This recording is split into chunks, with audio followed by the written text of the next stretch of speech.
Well, earlier today, the ludicrous impeachment of Donald Trump began in the United States Senate. Donald Trump is a private citizen. Impeachment under the Constitution is to remove someone from office. But this Democrat mob, devoid of ideas except to unwind Trump's policies or do the opposite of what Trump would do, so that today we've got thousands of illegal immigrants pouring into America. Surely a responsible and objective media would remind the world that 19 minutes after Donald Trump was inaugurated in 2017, the Washington Post carried a headline, there it is, "Campaign to impeach President Trump has begun. Impeach him in office, impeach him out of office." The Democrats have the numbers in the House and the numbers in the Senate and the Speaker, all power. Why are they still preoccupied with Donald Trump? Or are they worried about the 74 million Trump voters that they've branded as domestic terrorists? On January 6, prior to the Capitol Hill riot, Donald Trump told his rally to protest peacefully and patriotically. They will be struggling to prove that Trump incited anyone to break into the Capitol. Surely the bone should be pointed at the Capitol Police.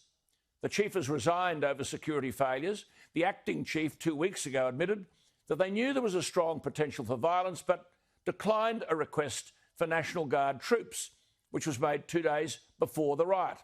And as Miranda Devine writes today, quote, "The cop-hating DC Mayor, Muriel Bowser, rejected the offer of backup troops the day before the riots," unquote.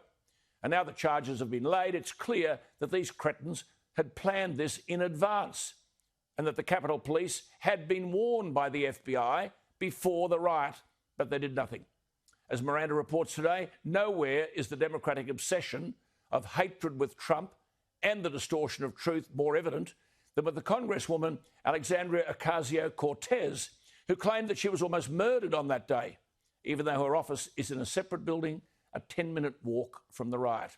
And as for the hypocrisy, a former Black Lives Matter activist, now a Democratic Congresswoman, Cori Bush, only this week endorsed a violent riot in a St. Louis prison as, quote, "the language of the unheard." Yet only a couple of weeks ago, she called for the impeachment of the, quote, "white supremacist in chief," unquote, responsible for the Capitol riots. As I've said many times, when a Democrat speaker, the third highest ranking political figure in America, tears up before the world the State of the Union address by the president of her country, you can only come to one conclusion: the Democrat Party is unfit to be calling for unity. Professor David Flint is an emeritus professor of law at UTS who has written with clarity on this and the Craig Kelly issue.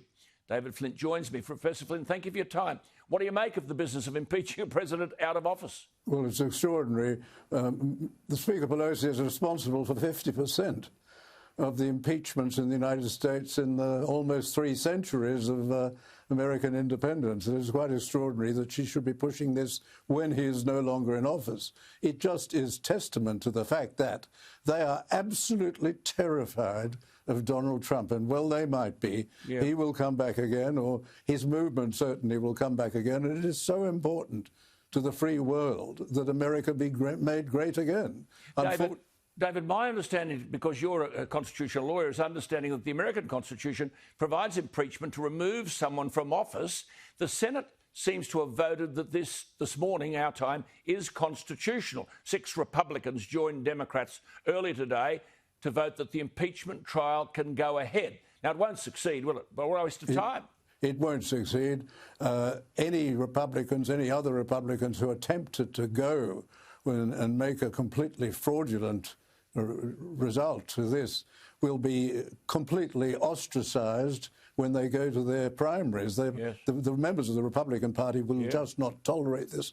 There were over 75 million people who voted for Donald Trump. That's a large swathe of the American population. Many of the rest have been kept in the dark by a national media which has decided to become the propaganda arm of the Democratic Party. It is absolutely appalling, as we saw in that Time magazine revelation.